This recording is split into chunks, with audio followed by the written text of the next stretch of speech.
Forecasting. Oh, I done said it. This is one of those areas that salespeople tend to, they tiptoe around because oftentimes their forecasted number doesn't tend to be what actually comes to reality. Well, on this episode, we're going to teach you how you can make sure this happens every time that what you forecast actually turns into dollar bill, y'all. Check it out.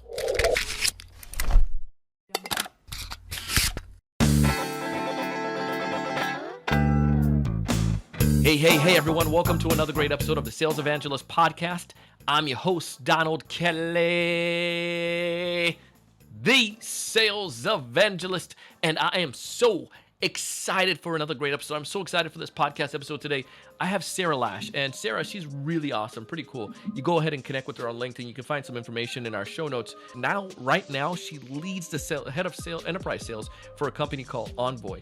And the things that they're doing when it comes towards the modern selling environment and helping people get back into the workplace is phenomenal. Cool stuff. She says it best, so I won't take away her thunder. On this episode, though, she's going to break down the science and art of forecasting. And as someone that has been an individual contributor and has led a team and is leading an enterprise team right now when it comes towards forecasting, come on, man. She knows exactly what she's talking about. And ladies and gentlemen, I'm telling you, it was just good stuff. Enterprise sellers, SMB sellers, you're going after a strategic account, no matter what it is, this episode is fire. Let's go listen to what Sarah had to say. I actually think that a lot of times sellers rely too little on the data and not necessarily too much on the data. Talk to me more about that. I think that so many times sellers just follow their intuition of, well, my customer says XYZ, or this deal closes in this, time frame, as opposed to saying in prior situations outside of just myself, if I don't have 3 points of contact, or this deal is sitting in this stage for this amount of time, like that should be a red flag to them as well. And I don't think that it always is captured in that way. They can get very tunnel visioned. Yeah, and to go back to what you said at the beginning, like that happy ears, like it's like, yeah, they told me they're interested. They told me that there's a chance. They want to get a demo. Yep. But what does that really mean? And especially in a larger organization, you could be talking to somebody that even has a VP title. Do they actually have purchasing authority? Mm-hmm. What is the spend that they can buy up to? And so many times, especially in, the great resignation or whatever we're calling it these days, people are new to organizations and they don't actually know how to buy at the organization that they're at. And so it's our job as sellers to help buyers figure out how to navigate their own processes as well. And the only way you do that is by asking questions. I like to start, and transparently, I think mutual action plans on different levels of detail can be used for SMB and mid-market segments as well. So it's the best practice from everywhere. But ultimately, I like to start backwards. So Mr. and Mrs. Customer, like what is the timeline that you would like to have something like this implemented? Okay, great. It's 6 weeks from now. What are the steps that need to be taken before then to ensure success? If they're a net new customer, it's not just about evaluating technology and pricing, but it's also, are there legal requirements? Who's involved in that? What's the signing process? Then how do you evaluate technology? Who from a security standpoint may need to be involved? And really working with that customer to put kind of a calendar of events almost together on what are those milestones that need to be hit. And as a seller, you can use give gets in there to gain that information. So, I'd like to get, the customer may want this amount of time on a demo to evaluate the software, on a free trial to evaluate the software. I can do that, but at the end of that 2 weeks period, I expect that we're going to have a call with your leadership to talk about the results and productivity gain to ensure that we're aligned. And that can be a give get to get access to one level higher, or you can use it as multi-threading.